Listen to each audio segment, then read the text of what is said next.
Alors on y va, on y va. Dafaïn Vav, Hamoud Aleph, 4 lignes du haut. Donc on a vu hier la marloquette entre la Gemara a rapporté la marloquette avec Noten Tam, Nifgam, Rabbi Meir, Rabanan. Ok. La Gemara a dit Ramé les Rav Amram, les Rav Shechet, Tnan. Donc la Gemara, Rav Amram objecte Rav Shechet et lui demande, c'est marqué dans la Mishnah, Ashipudim Vaskala, Melabnan, Baour. Il allait faire l'iboun. C'est quoi l'iboun? À feu. Il faut mettre à chauffer au feu directement. L'agma demande, le problème il est, donc apparemment me demande à Rav Shechet, j'ai un problème. Pourquoi dans Kodashim c'est pas pareil? Dans Kodashim, alors on va essayer de dire ça oralement avant de voir dans les mots. Dans Kodashim, on sait que les korbanot, ils ont un temps maximal de consommation. Khatat, un jour. Shlamim, 2 jours.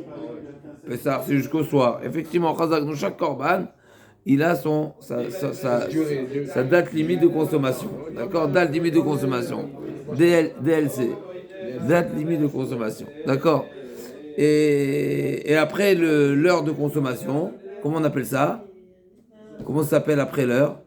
Notar. Ah oui, notar. Notar. Donc l'auto-tur de Boker va notar et nous, bah j'y suis fou. Maintenant j'ai un problème.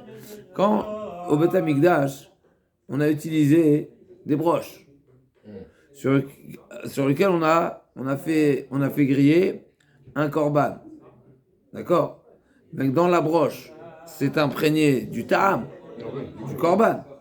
Donc la broche, si je veux l'utiliser dans le lendemain, eh ben, il faut le cachériser. Puis pourquoi? Parce que le korban khatat que j'ai fait griller dessus la veille, aujourd'hui, le korban khatat, je ne peux pas le manger.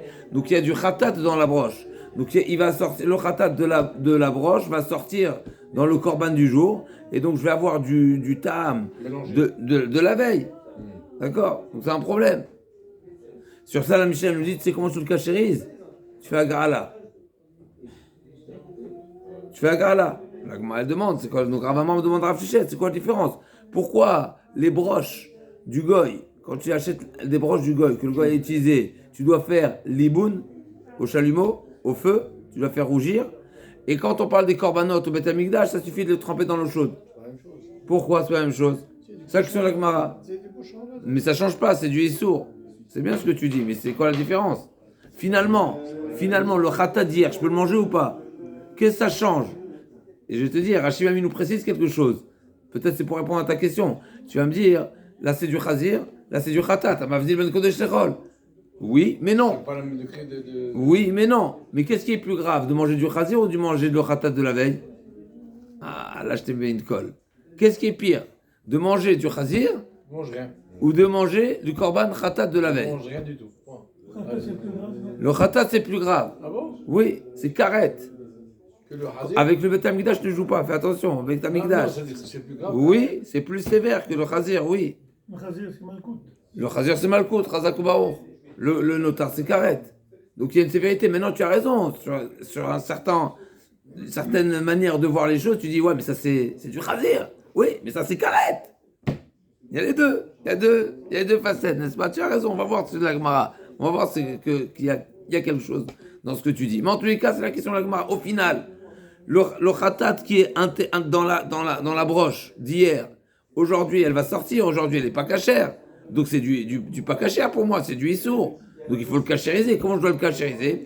A priori, la Mishnah nous a dit je dois le cachériser au feu. Donc pourquoi pour Kodashim je n'ai pas besoin de cachériser au feu? Question.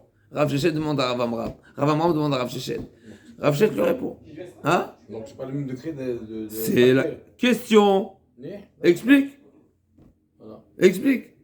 Ça c'est assourd, ça t'as un mot de cachérisation A, là t'as une cachérisation B. Là tu fais agala dans l'eau chaude, là tu fais liboun dans le feu. Pourquoi 2 poids 2 mesures? S'il y a 2 poids 2 mesures, tu dois expliquer la différence.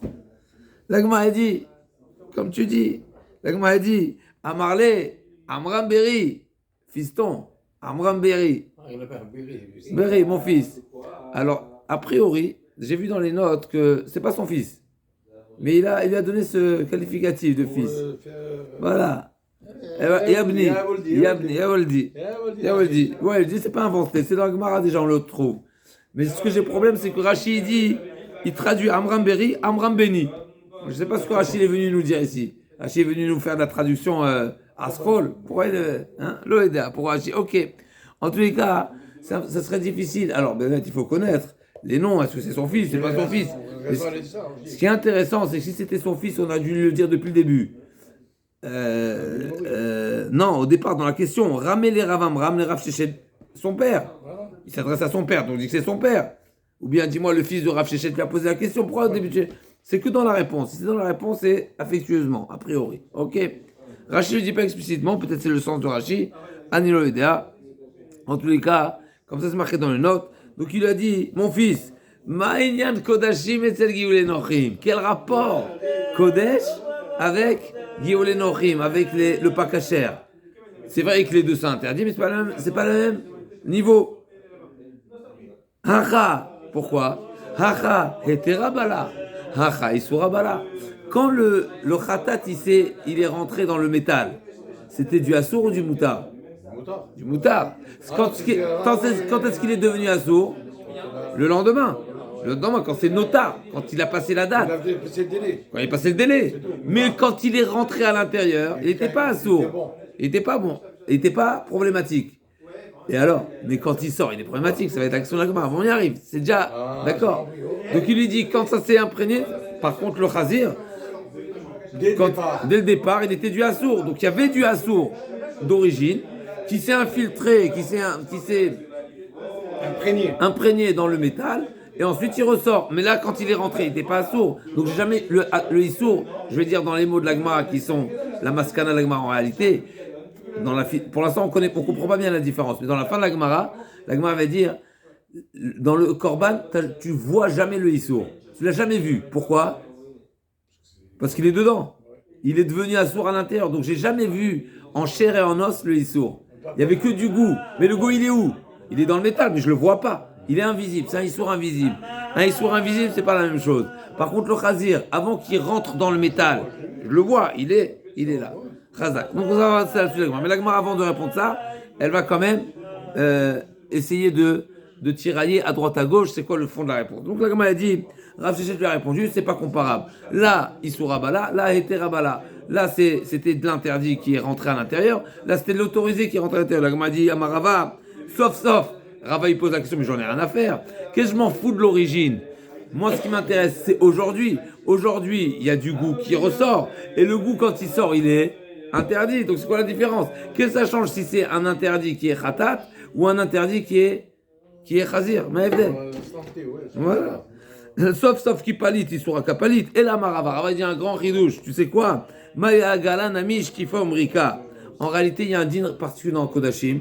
C'est que dans la Torah, c'est marqué explicitement qu'il faudra rincer. C'est-à-dire, il ne suffit pas la cachérisation, il faut également rincer. Shtifa umurak bamaim. Les shutaf bamaim, c'est une khumra dans Kodashim. Il y a la cachérisation et il y a on va dire, la purification. En tout cas, la Gzeret HaKatuv de rincer à nouveau. Donc, quand la Mishnah nous dit qu'il faut faire agala, c'est pas une agala comme on connaît agala à l'eau chaude, ça va être tout de suite l'action de l'agma, mais c'est rincer. Ça veut dire rincer. Ça veut dire, tu fais la cachérisation. Comment tu fais la cachérisation? Sur le feu, comme dans notre Mishnah, liboun, et ensuite tu fais le rinçage. Donc c'est juste, on est venu t'enseigner ici une halakha supplémentaire. Quand tu procèdes à une cachérisation du Kodesh, tu fais premièrement cachérisation, ça tu le sais déjà d'avant, de notre Mishnah. Deuxièmement, tu vas rajouter quelque chose de particulier, quoi? Le rinçage. Donc il lui a dit, et là, Rava, et là, Marava, Maya Gala, Namish Tifa Mrika, Marle Abaye, Midame, quel rapport? C'est pas les mêmes termes. Merika, Veshtifa, Betsonen, c'est pas le terme approprié, tu veux pas mélanger les notions. Shtifa Mrika, littéralement, c'est rincer. Rinçage intérieur et extérieur de l'ustensile. C'est avec de l'eau froide, alors que Hagala, c'est avec de l'eau bouillante. Quel rapport? Donc quand tu me dis Agala, c'est pas Shtifa, quand c'est Shtifa, c'est pas Agala, c'est deux choses différentes. Et la Marabaye, Yagida Lavreo, en réalité c'est complémentaire. À savoir, c'est qu'il faut faire les deux, effectivement. Il faut faire et Agala et Agala et Liboun. Et Liboun, les deux. Acha Liboun vadin Agala, Tanatam Agala vadin et Liboun. Pardon, question. Quelle différence? Je purifie un métal et je le cachérise.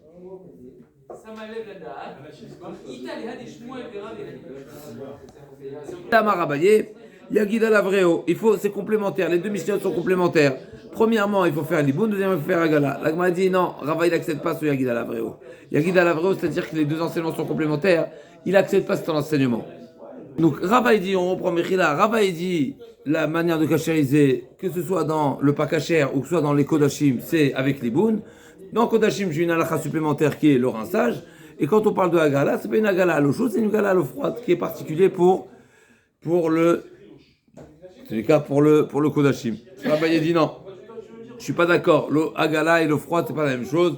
Et donc, c'est pas comme ça qu'il souhaite répondre à la question et donc interpréter le din de Kodashim. Donc Abaye souhaite de dire que non, il préfère dire plutôt qu'il y a le procédé de la cachérisation dans le Kodesh, c'est deux étapes, et Liboun et Agala, et ensuite rincer. Trois choses à faire. Non. On n'a jamais vu qu'il faut les deux. C'est ou l'un ou l'autre normalement. Dans la mission, on a vu ou l'un ou l'autre. Donc c'est une chumra dans Kodashim. L'Agma a dit, Rava, il n'accepte pas cette réponse. Rava. Amar le Rava, il y a bechada, bechada, beidach, achiti, belima yagid alavreo. Rava dit si l'un des enseignements est complémentaire au deuxième, alors il fallait mettre les deux. Mais là, on a dit que c'est Yagid Alavero, c'est-à-dire qu'il faut la cachérisation, elle est les deux, tout le temps. Alors si c'est tout le temps, il faut la manière de cachériser, c'est et par le feu et par l'eau, alors il fallait me l'enseigner dans un, par exemple dans le pas cachère, ou bien dans le Kodesh, et j'aurais appris l'autre, sans rien me dire. Pourquoi tu fais des moitié-moitié, ça perturbe.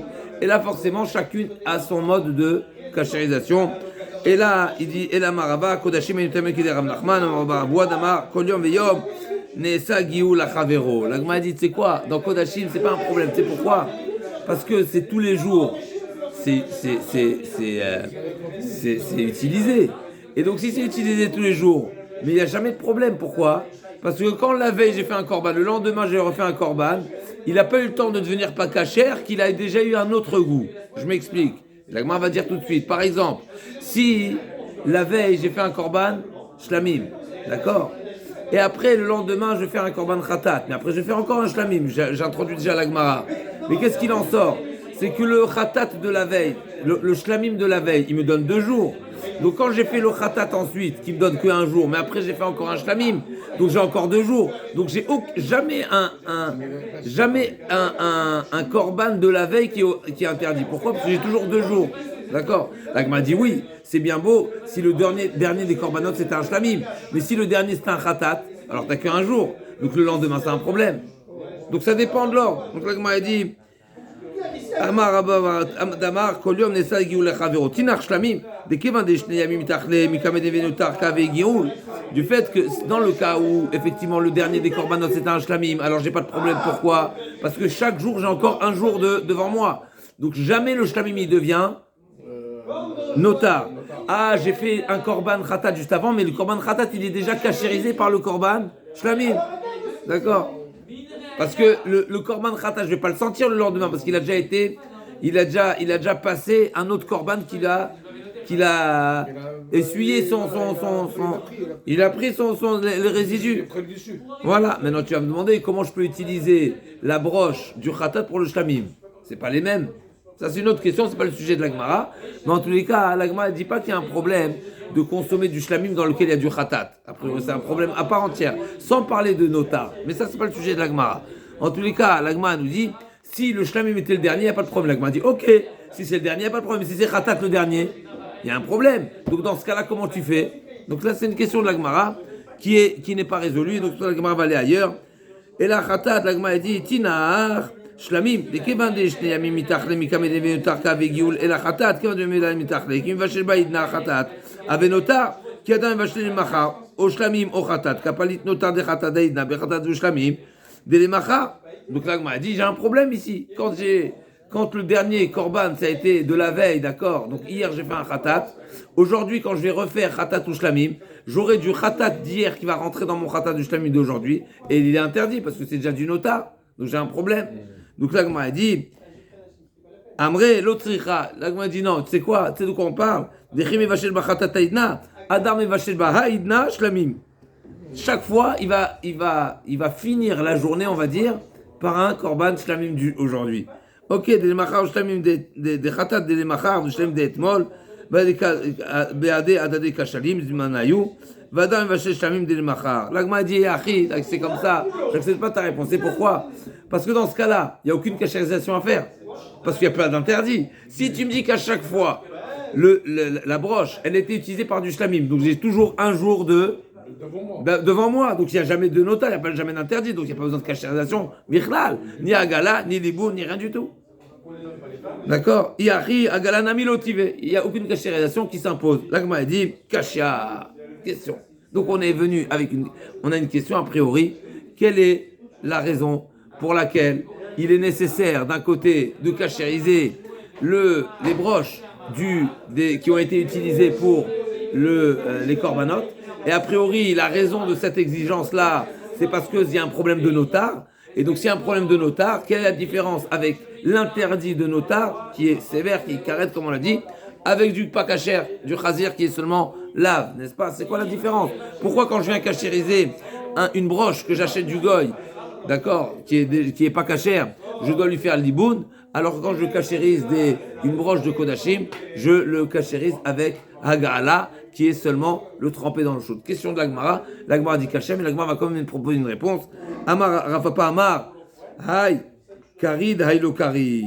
Donc Rafapa il propose, il y a une différence. Le Béhémet, pourquoi c'est quoi la différence entre les ustensiles du Beth Amikdash et les ustensiles du Goy? Les ustensiles du Beth Amikdash, ils sont constamment utilisés. D'accord? Donc s'ils sont constamment utilisés, alors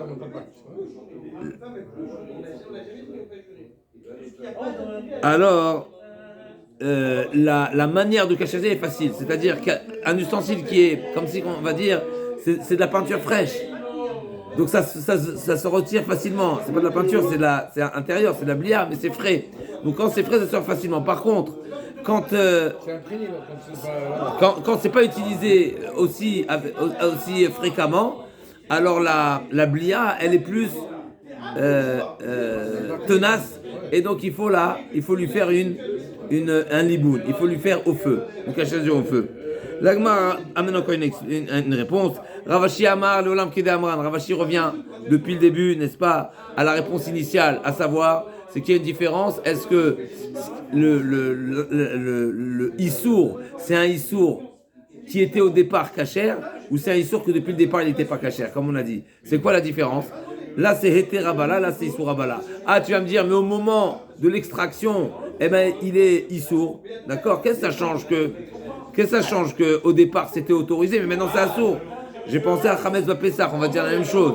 D'accord? En tous les cas, l'Agma a dit, tu sais c'est quoi la différence? Je vais te dire la différence. Acha était Rabala, Chesur Rabala. Vede Kakashalach. Ah, tu vas me poser, Rava il a posé la question. Sauf, Rava il a dit, sauf, Beidna, des Kapalit, Isur Apalit. Au moment de l'extraction, c'est interdit. Donc qu'est-ce que je m'en fous de son état d'origine? J'en ai rien à faire. Il dit non, pas du tout. Il y a une différence. Ah, Vede Kakashalach, des Beidna, des Kapalit, Isur Kapalit. Beidna, des Kapalit. Lo iteli sura bene. Au moment de l'extraction, je le vois pas. C'est-à-dire, alors, l'Agma elle parle de l'extraction, mais en réalité, ça veut dire que l'interdit n'est jamais visible. C'est que du goût. Donc, c'est un interdit qui est léger, et je me contente de faire un hercher, une cachérisation par l'eau chaude. L'eau chaude, et je n'ai pas besoin de mettre au feu. Donc, c'est ça la réponse, la différence entre Hétérabala et Issourabala. Et donc, a priori, encore une fois, on pourrait trouver des exemples qui seraient similaires, a priori, à Kodashim, comme par exemple Chametz Bapessach. Chametz Bapessach, admettons Chametz Bapessach, d'accord? J'ai une broche sur laquelle j'ai mis du pain, d'accord? Donc vraiment, à même le feu, et j'ai oublié de la cachériser avant Pessah.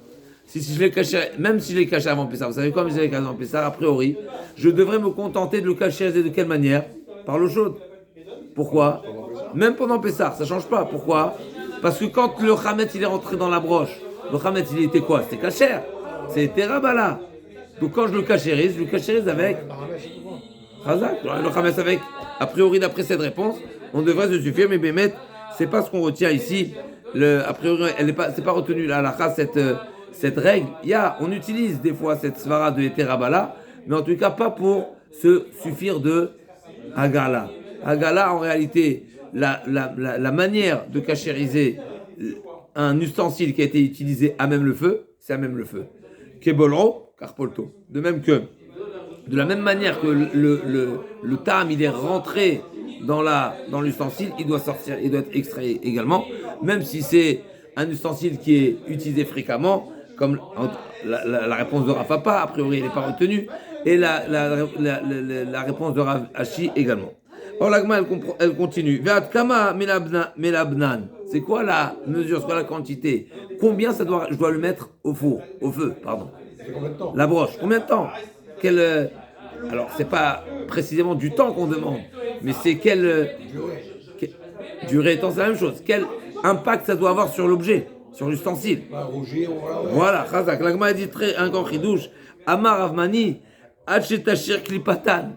Jusqu'à ce que la pellicule extérieure se défasse, d'accord? Donc c'est pas seulement rougir, c'est même plus que ça a priori, d'accord? Incroyable. Et donc, Hachetashir Klipatan, c'est un chidouche. Donc comme si qu'il y avait une pellicule, comme si que le métal va se décomposer, la pellicule supérieure de l'ustensile va se défaire. Anéloïdea, c'est un... Comme ça, les Mefarshim disent, la manière, et quand on met un ustensile métallique dans le feu, et ensuite on le met dans le froid, eh ben il y a une pellicule qui se défait. J'ai jamais vu, mais voilà, c'est ce qu'il nous a enseigné ici. Donc c'est un shiur très chameau. Et Ketsad Magrilan, et comment on fait Agala? Alors l'agma a dit, Yoraktana, quand c'est un petit ustensile, une petite casserole, une petite marmite, eh ben, tu le mets dans une grande. Mais quand c'est une grande, comment tu fais? Quand t'as pas un plus grand ustensile dans le mettre dans l'eau, comment tu fais? Un petit, tu peux le mettre dans le grand. Et le grand, comment tu le cachérises le grand? L'agma a dit à Maravuna, Yoraktana, Yorakdola. Yorakdola, Maï, comment tu fais avec une grosse casserole, une grosse marmite, comment tu fais? Tashma, l'agma donne une astuce. Tashma, c'est une astuce technique et halachique également. Il y a deux chidushim ici. Tashma, Daouda, Davai Berava Akavia, Adarle. Donc, Rav Akavia, il a acheté d'un goy un grand doud, une grande casserole, et il fallait la cachériser. Comment il a cachériser? Gedanfa Delisha Apuma, il a. D'accord, Adarle, Gdanfa Delisha Apuma. Donc, il a fait comme une couronne de pâte autour de l'ustensile. Umalu Amaya Avartecha, et il a rempli à rabord de l'eau et il a fait bouillanter, donc ça a débordé. Et donc les rebords, on va dire, de la marmite, les rebords de la marmite, comment ils se sont cachérisés? Par les gouttelettes en réalité, d'accord? Qui ont débordé. L'agma a dit à Marava, Man Hakim Lemebad qui habilta, il a Ravakavia de Gabrabaou. Donc c'est un grand ridouche, c'est un grand enseignement. Il faut être Ravakavia pour révéler cet enseignement. C'est pas seulement, encore une fois, technique, mais c'est un ridouche à l'arique. Pourquoi? Parce qu'en réalité, Kassavar, Kebolo Karpolto, Mabolro Benitutot, Apolto Benitutot. En réalité, les rebords du Keli, d'accord? Par quoi ils ont été. Qu'est-ce qu'ils ont pris comme goût, pas cachère? C'est des nitzotot, c'est des éclaboussures, c'est des. D'accord? Et bien c'est de cette manière également qu'on cachérise. Donc il n'y a pas besoin de plus que ça. Alors, Bémet, c'est intéressant comment. Normalement, il y a un autre problème. Il y a l'extérieur du Keli. D'accord? Là, tu me parles de l'intérieur. Ça déborde, mais il faut aller que ça aille. Surtout les parois extérieures. Alors, l'agma, elle n'est pas entrée dans cette précision.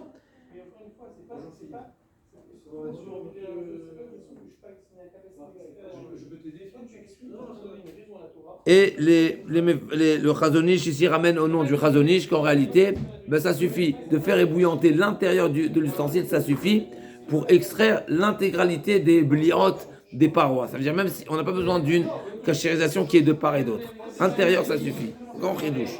D'accord? Donc une grande marmite, comment je la cachérise? Eh ben je fais ébouillanter à l'intérieur.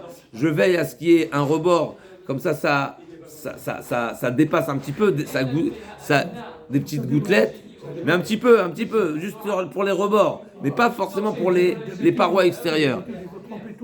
Effectivement, l'idéal, c'est un petit ustensile que tu mets à l'intérieur d'un grand keli, donc c'est intérieur et extérieur, mais pas forcément, comme ça il dit le Chazonish. Ok. Alors, le dernier passage de la Gemara, Bezrat Hashem, Shem Hashem Esem Natzliach, à Sakin, on a dit comment on cachérise le Sakin, alors il faut le poncer, et ensuite la Gemara va nous apprendre un chidouche, ça suffit pas de le poncer, il faut également le planté dans le sol, mais il y a une précision. Tout ce qu'on a dit que le sakin, le couteau, il se cacherait de cette manière-là, c'est seulement s'il est lisse. Mais dès le moment où il a des rainures, eh ben c'est pas suffisant ce mode de cachérisation parce que les rainures ne seront pas cachérisées. Donc il y a deux étapes à faire en réalité. Asakin shafavi Torah, amar maruk va bachama, veno atsa asa parim bekarka. Il faudra le planter à 10 reprises dans le sol. Un sol dur, un sol pas travaillé. 10 fois à 10 reprises. Tosfot nous soulève que dans le Yerushalmi c'est marqué 3 fois. Et donc 3 ou 10. Des fois on peut dire que c'est exagéré 10 et on se suffit de 3, mais le Tosfot s'y retient la khumra, et donc il est préférable de faire 10, et donc 10 c'est dafka. Donc no atsa, esafem bekarka, amaravuna bered Rav Yoshua, ou bekarka shena avuda. Donc un sol qui n'a pas été labouré, donc il est sec, il est dur plutôt, et donc c'est de cette manière-là que le gras va se défaire du couteau. D'accord, on l'annule. Amaravkana besakin yafa shen bagumot, c'est seulement un couteau bien lisse. Alors vous allez me demander c'est quoi la différence c'est quoi la définition de lisse? Si lisse, c'est un couteau de shrita ou un couteau de mila, où il n'y a pas une guima, il n'y a aucun couteau de cuisine qui est aussi lisse que ça, n'est-ce pas? Une fois, ouais, même si des fois on a l'impression que c'est très tranchant, etc. Mais si on passe l'ongle avec un petit peu on fait attention pour voir combien il est lisse, on verra qu'il n'est pas lisse. Donc c'est sûr qu'on parle pas de ça, guima. Mais en tous les cas, mais ça qui n'a pas chez goumot, c'est vraiment quand on parle de goumot, c'est pas seulement une guima. Ok. Et ici, ce qui est rapporté dans les notes au nom du Rémin Lounil, c'est qu'il n'y a pas de gravure, de dessin gravé, d'accord, dessus. Donc c'est vraiment, on parle de quelque chose d'important, de conséquent. En tout cas, c'est un sujet discuté. Est-ce que c'est au niveau de la lame ou sur le dos de la lame ou sur le côté de sur le côté de la lame? Ok. Tanel Miachi, Sakin Yafa, effectivement, donc il y a un enseignement. Quand est-ce qu'on peut cachériser? On se contente de cachériser le couteau. Donc le couteau, même s'il est utilisé à froid, d'accord, il y a une nécessité de le dégraisser. Comment tu le dégraisses? On a vu dans la Mishnah, à chaque fois, il faut le poncer, il faut le nettoyer, lui passer un chiffon. Et également le planter dans le sol, mais seulement si le couteau, il n'a pas de rainure, il n'a pas on va dire, de gravure. Mais si il est pas lisse, eh ben ça suffira pas. Amaravuna bered Rav Yoshua, tout ce qu'on a parlé de ce couteau, de cette manière de cachériser, c'est les chol batzonen, c'est utilisé à froid. Et pardon, pourquoi le sol? Le sol suffit pour dégraisser. À 10 reprises dans le sol, dans la terre qui est dure, relativement, qui n'a pas été labourée, ça suffit pour le dégraisser. Mais seulement on peut l'utiliser à froid, pas à chaud. D'accord? Donc la Gemara va raconter, mais si c'est à chaud, alors il faut faire agala. D'accord? Et donc on va laisser le dernier passage où la Gemara va nous raconter cette histoire avec le Shvur Malka, donc le Meler Paras, avec Mar Yehuda, et Bati Bartouvi, où là-bas on voit l'histoire que le Meler Paras savait et connaissait la manière de cachériser le couteau, et donc il a planté à 10 reprises dans le sol avant de servir à Mar Yehuda. Mais en Hachem, on va s'organiser pour prévoir le sioum. Et là, on va laisser les dernières lignes de Gemara et on va commencer Bezrat Hashem Masechet Orayot. Donc Masechet Orayot, Oru Bedin La'avor Alachad Mikol Mitzvot Amorot Batorah. Donc on a juste après la Masechet qui suit, n'est-ce pas? La semaine dernière, on va commencer Oru Bedin. Donc cette paracha, on la retrouve dans la Torah. La Torah nous précise dans Parashat Vayikra. Dans Parashat Vayikra, la Torah nous précise, nous détaille qu'est-ce qui se passe quand quelqu'un faute. Faute Beshogeg. On sait quelqu'un qui faute Beshogeg, il amène un korban. La question c'est qui est-ce qui a fauté? Alors la Torah nous détaille, on va juste lire les psukim avant de rentrer dans le vif du sujet de la Mishnah. La Torah nous dit, comme ça c'est marqué, Asher, Venefesh, comme c'est marqué, d'Abel Misraël est mort, Nefesh kitecheta bishgaga, Mikol mitzvot Hashem asher otasena. Donc une âme, n'est-ce pas? Nefesh kitecheta. Pourquoi on prenait le mot Isha? Que c'est que dans ce contexte-là que le Baal est Misapeket.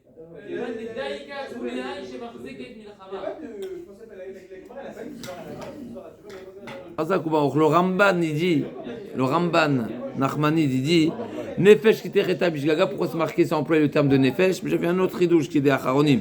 Il dit le Ramban, ba'avur ayot marshava ba nefesh, v'yashogeget.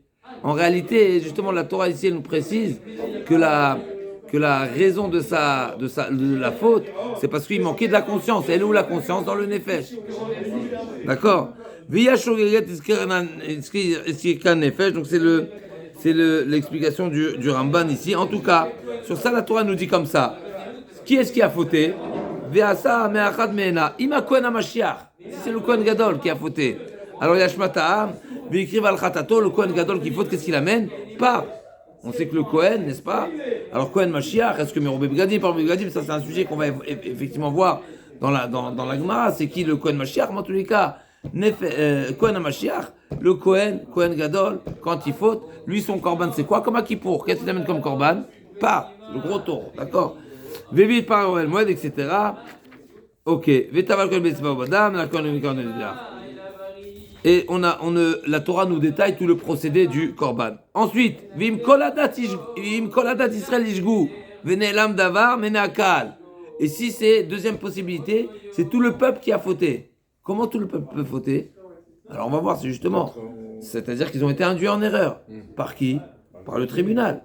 Alors là on va voir, est-ce que le tribunal il aura dit de faire, il n'aura pas dit de faire, c'est un enseignement, mais c'est eux-mêmes qui ont appliqué l'enseignement, alors qu'on ne leur a pas forcément dit clairement que c'était à faire. Shulchan Aruch, Halakha Lema, c'est comme on a vu, on va voir tout de suite ça. Alors, V'ikrivu akal par ben bakar le khatat. Donc c'est le peuple qui va offrir un pas. L'ensemble, Chazak ou Baruch. Et là aussi, Kohen Mashiach, Midam Apar, Elohim Moed, etc., tout le procédé. Maintenant, si c'est le Nassi qui a fait une erreur. Le président. Le président, d'accord? Il a presque le titre de Meller, d'accord? Le Nassi, il a fauté. Alors lui aussi, il aura un khatat, un korban. C'est Rizim Zachar. En général, le particulier, quand il faute, il amène Kisba ou Seira. C'est Nekeva. D'accord? Le particulier, c'est Nekeva. On va voir. Ouais. Là, c'est Zachar. Donc, on a le Kohen, on a le peuple, les deux séparent, et on a le Nassi. Seir. Le Kohen Gadol part. Le Ham part. Si c'est le peuple. Si c'est le Nassi, c'est Kisba ou Seira ou Kesev. Serizim Zachar, pardon. Serizim Zachar, d'accord? Veim Nefesh ensuite, Achat Techetab Jegame Amaret. Et si c'est un homme lambda, alors qu'est-ce qu'il amènera? Seiratizim Temima. Il aura un Seirazim, etc. Vim Keves Avi Korbano, il peut également Keves. Keves aussi, ok? D'accord, donc ça c'est les voilà, les tarifications Chazak. Donc on a le Kohen Gadol, on a le peuple, on a le Nassi, on a le Yachid. Maintenant, nous, on va rentrer, la première Mishnah va traiter la faute du peuple. La faute du peuple qui a été induit en erreur par le tribunal. D'accord? Donc, Horu Bedin, c'est ça l'enseignement ici. Horu Bedin, le Bedin, Hora. Ça veut dire quoi, Hora? C'est qu'il a enseigné, il a ordonné. Hora, c'est un enseignement, c'est un ordre, d'accord? Moré Bezwa, c'est montré, d'accord? Donc, Horu Bedin, là, avant, Alachat du Kolisot Amurot Batora. Maintenant, donc c'est le tribunal. On va voir quel tribunal. On parle du grand tribunal, pas un Bedin, mais c'est le Sanhedrin, d'accord? On va voir. Comme ça, c'est rapporté ici. Comme ça, c'est rapporté dans les Tosfot. Donc, on va voir tout ça. Donc, on parle du Sanhedrin, le grand tribunal de 71. C'est pas un Bedin de 23. Dans la suite, on va voir le Bedin 23. Mais là, pour l'instant, on parle du grand Bedin. Donc, Horu Bedin. Le grand tribunal d'après tout ça en tout cas, qui a tranché par erreur il a autorisé par exemple le chélèv, le gras, un certain gras, on a voulu poser la question, ça c'est du gras, kasher ou pas kasher? Il a dit kasher.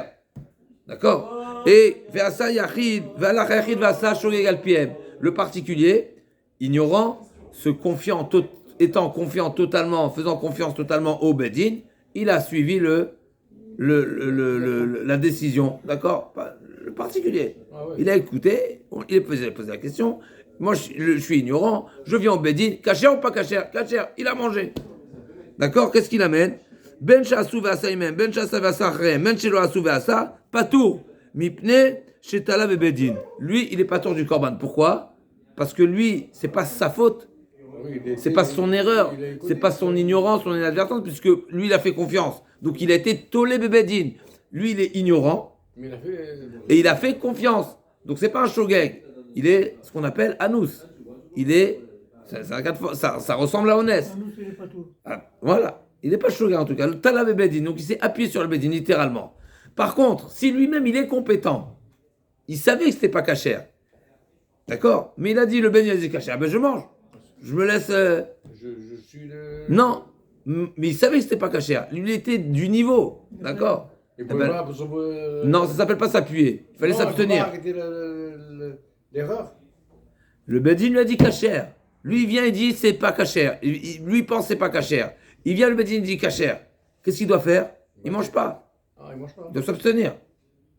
Maintenant, le Bedin n'est pas d'accord avec lui, donc il n'a pas la force de faire changer la position du Bedin. Mais lui, il sait que c'est pas cachère. Lui, il mange pas, il dit rien. C'est tout. Lui, s'il mange, il sera chayav. Par contre, la Mishnah il dit comme ça, Horu bedin, v'yada echad mehem, sheta'u, o talmid v'ora ilora. Donc si un d'entre eux n'était pas d'accord, et donc pour, admettons sur les 71, il y en a un qui pense que c'est pas cachère, mais il peut rien faire, il est minoritaire, donc il se plie. Mais il se plie, c'est pas pour autant qu'il va manger.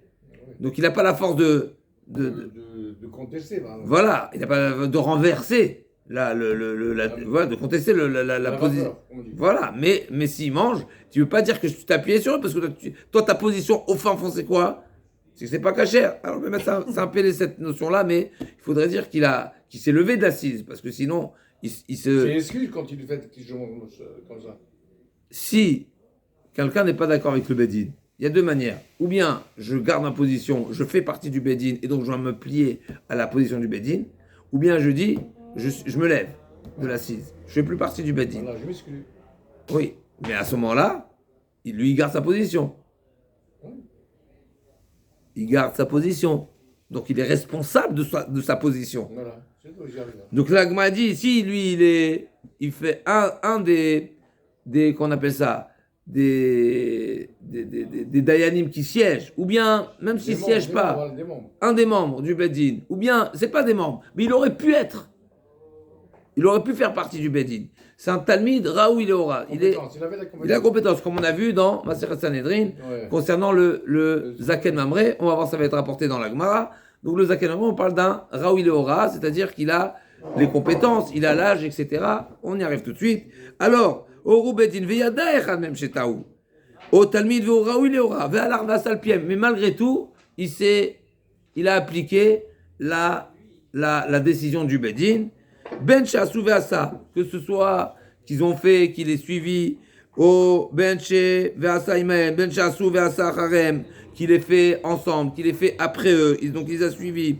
Ben Loasou Veasa, ou bien le Bedin n'a rien fait, n'a pas agi, mais lui-même il a agi, donc ils ont dit que c'est cachère, ou bien que le Bedin a mangé, et il a mangé après, ou avant, ou lui seulement. Dans tous les cas, Areze Chayav Mipne, Shelo Talabe Bedin. En réalité, lui, il a la connaissance, donc lui, il a sa certitude. Mais on ne peut pas dire qu'il s'est appuyé sur le Bedin. Quelqu'un qui s'appuie, là, c'est une grande règle. C'est-à-dire quoi, je m'appuie sur quelqu'un? C'est quand je ne suis pas en mesure d'avoir l'information, n'est-ce pas? Je m'appuie sur le Waze, n'est-ce pas? Moi, j'ai pas l'œil. Je sais pas. Il va me conduire. Voilà, donc je lui fais confiance parce que je ne suis pas en mesure d'eux. Mais quand tu as les infos, tu as la donnée, tu as ta propre, ton droit d'avoir ton opinion, mais tu ne veux pas dire que tu as fait confiance. En réalité, c'est que comme si tu avais fait abstraction de ta position pour le Bedin. Mais toi, d'accord? Donc il est chayav. Dans ce cas, il serait chayav et donc il doit offrir son korban de khatat, de shogeg. Zeaklal, atole be'atzmo chayav, atole Bedin patour. S'il s'est appuyé sur le Bedin, c'est-à-dire qu'il n'en avait pas la connaissance, il s'est appuyé aveuglement sur le Bedin, là il est patour. Par contre, s'il avait un certain niveau, eh ben il sera chayav. D'accord, on est bon? Oui, une petite. Donc là, la Mishnah, elle a traité quoi? Le sujet de la Mishnah, c'est de traiter l'obligation du particulier. Quand le particulier a failli, au final, c'est lui qui a consommé le pas cachère. Maintenant, il y a une autre question. Dans quel cas, ça c'est pour savoir est-ce que le particulier il doit amener ou il ne doit pas amener. Maintenant, dans quel cas le Bedin il doit amener? Donc, quand est-ce des fois, on peut dire que ce n'est pas la faute du particulier. Ok, mais est-ce que c'est la faute du Bedin que ça va à savoir ça va les imposer à eux d'offrir le korban ou pas? La Gemara dit à Shmuel, quand est-ce qu'on dit que c'est la responsabilité du Bedin? Seulement si le Bedin leur a précisément dit, vous pouvez manger, c'est mangeable. Alacha le maase, hora'a.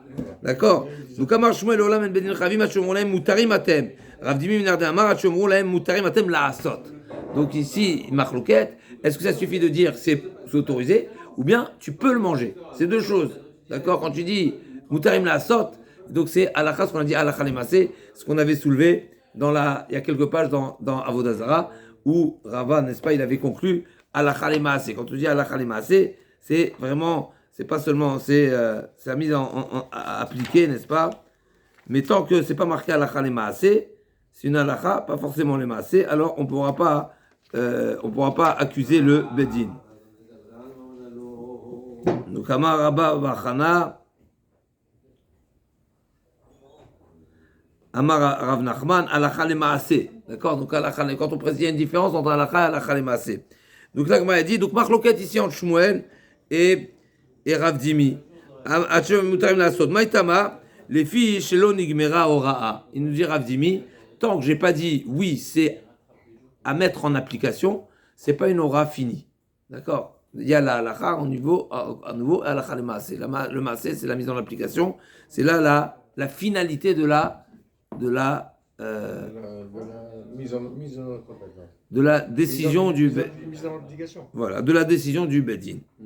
Là, c'est exactement ce qui est marqué dans la Mishnah, dans la Braïta. Pourquoi c'est marqué? Chazar les héros, on a vu au sujet du Zaken Mamre. Chazar les héros, si le Zaken Mamre qui est en opposition avec un autre sujet, d'accord, on revient à Sanhedrin. Le Zaken Mamre, c'est le Zaken, à nouveau, c'est un Dayan qui a le statut de Dayan et qui est en opposition avec le Bedin Agadol, et il revient dans sa ville et il a dit, et il maintient son opposition. Ça suffit pas d'enseigner, mais il faut enseigner halakha le maase, à nouveau. Donc on voit que une décision rabbinique, c'est pas seulement une décision qui est sous la forme d'enseignement, mais c'est sous la forme d'application. Donc c'est deux choses. Chazar les revelimet, qui dit met pas tout. Ora la sot chayav. Donc on a vu pour Zaken. En vrai c'est pareil. Amar biaba, falim mitaina. Horu la bedin linase. Ve'al chavikil kila chayavet bikom achuitiru la. Et là linase, on a trouvé également cette notion là dans l'autorisation que le bedin pourrait déclarer en faveur d'une femme qui prétend avoir suffisamment d'informations qui déclarait la mort de son mari. Si le bedin se prononce en lui disant tu peux te marier, d'accord, tu es libre de te marier, c'est-à-dire qu'on a suffisamment d'éléments qui nous laissent penser que le mari est décédé, donc la femme elle est libre. Maintenant la femme, qu'est-ce qu'elle a fait? Elle n'est pas partie se marier, qu'est-ce qu'elle a fait? Elle est partie s'amuser. Ah oui. Elle est partie s'amuser. Hors mariage, liaison hors mariage. Eh bien qu'est-ce qu'on va dire ici? Que l'autorisation du bedin, ça la couvre ou pas? Ça la couvre pas. Pourquoi? Le bedin, qu'est-ce qu'ils ont autorisé? Le mariage. Le Bedin l'a libéré complètement. Non, le bedin lui a autorisé de se marier.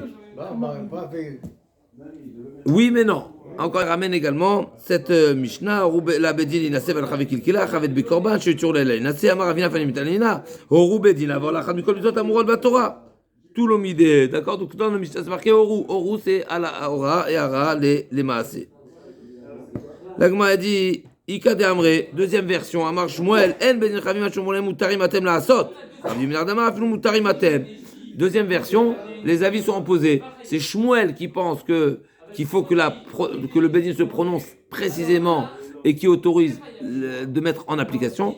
Et Rav Dimi qui dit non, il est plus marmir et il dit même si le Bedin ne s'est pas prononcé aussi clairement, eh ben ça s'appelle la décision du Bedin et donc c'est le Bedin qui est responsable et pas le particulier. Amar Abaye, Vea Lotnanachi, donc la même Gemara qui va être présentée sous la forme inversée.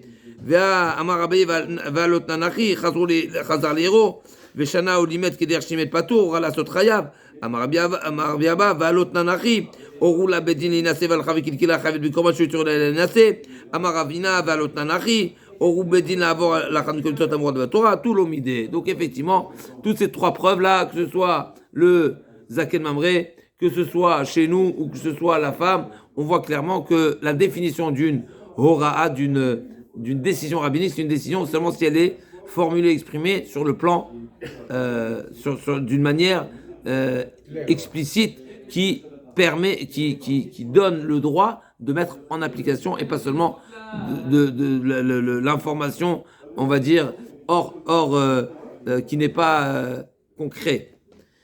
L'Agma a dit, on poursuit. Donc quand on parle, mais à nouveau, ce qui est intéressant, c'est que l'Agma, elle a parlé d'un sujet qui, a priori, n'est pas le sujet essentiel de la Mishnah. Là, on revient sur le sujet essentiel de la Mishnah.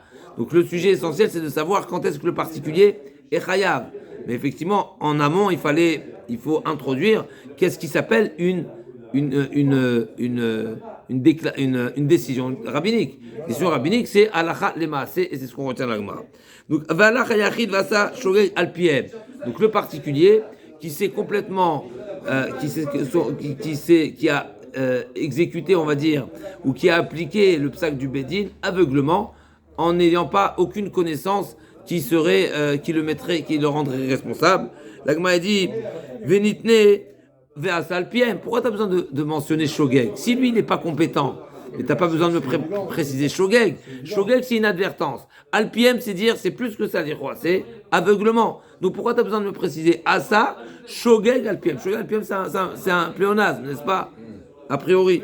L'Agma a dit la manière Maravash Shogeg, les atouillés, on vient ici inclure, les atouillés au Roubedin, chez Chelev Moutar, Vintrev Lo Chelev Beshuman.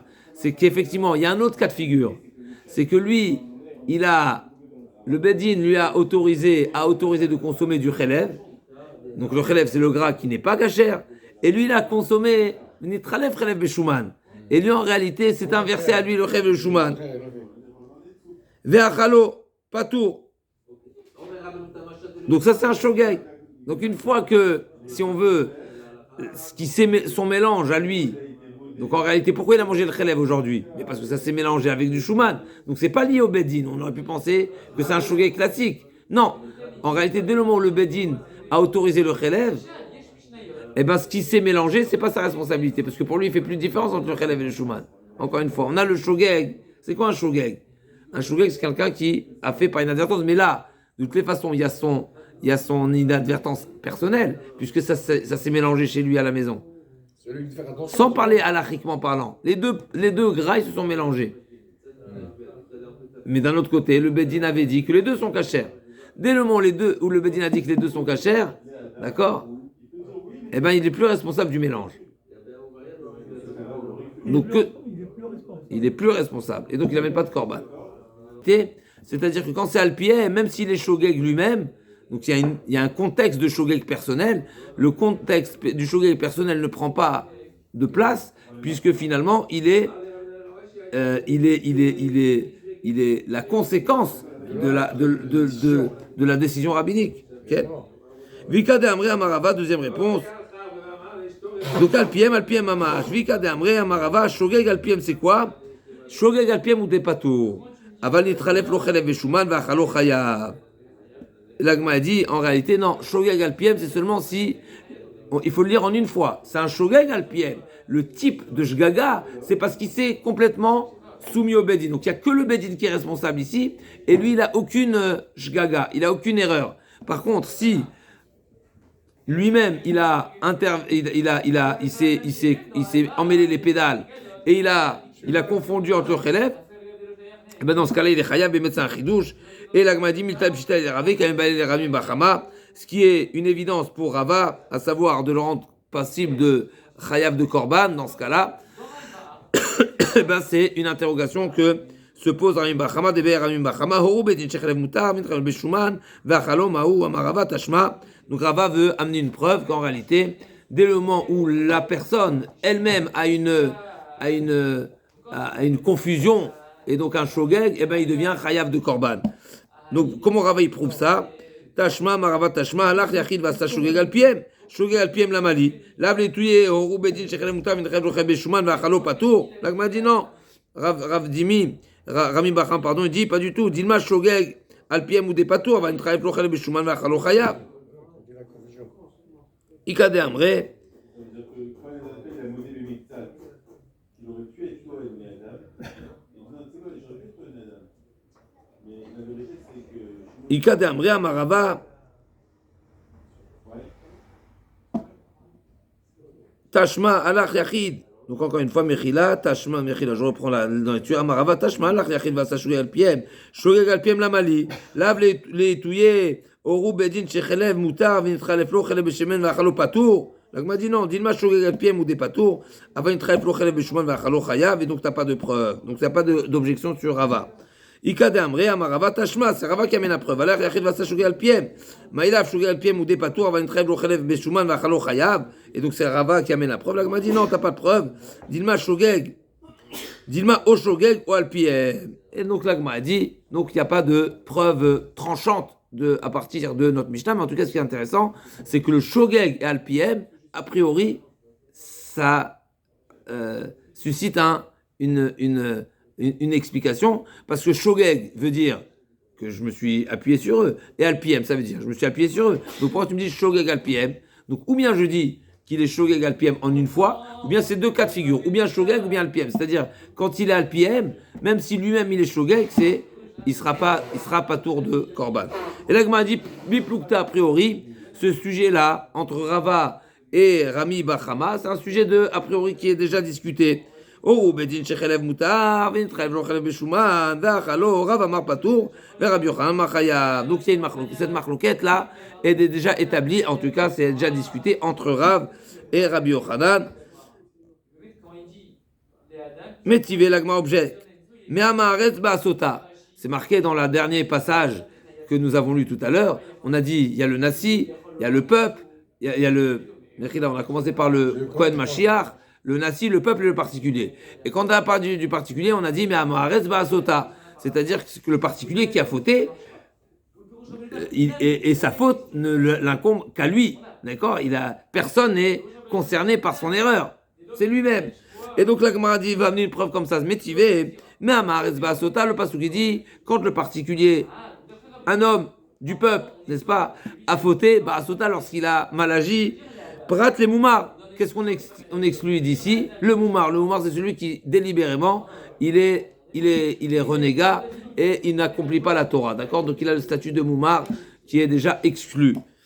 Rabbi Shimon ben Yossi Omer, Mishum Rabbi Shimon, Enoter Omer, Ashotena Bishgaga Ve'Hashem, Oda, Hashem Midiato, Mevi Korban Shigato, Lo Hashem Midiato, Mevi Korban Shigato. C'est qui le shogeg qui est passible de Korban? C'est quelqu'un qui, quand on lui annonce, quand on lui fait savoir, d'accord, qu'il a fait erreur, il fait marche arrière.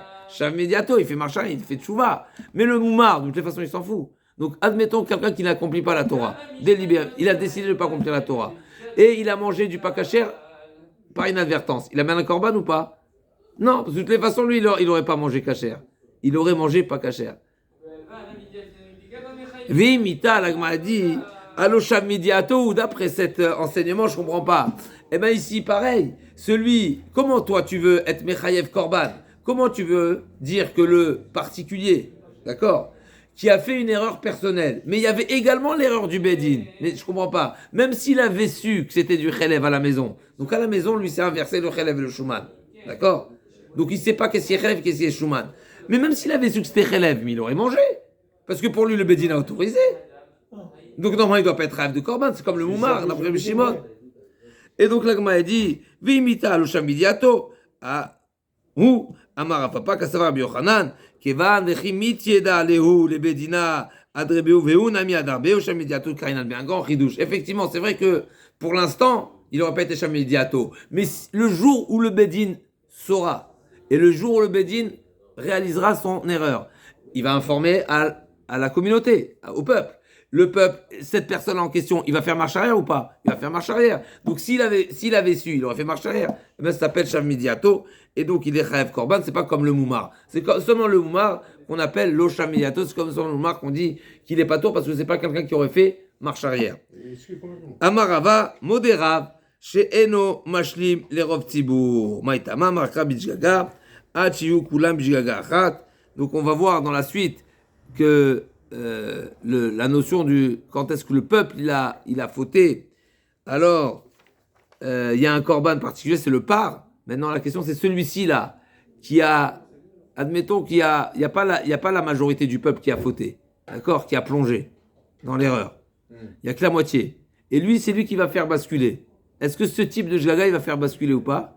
L'agma dit modérav, chez nous, machlim le rov tzibour, maïtamar krabi shgaga, achiou kulam shgaga achat, pour que l'ensemble du peuple soit dans, il faut que l'ensemble du peuple soit dans une même ignorance ou inadvertance, d'accord?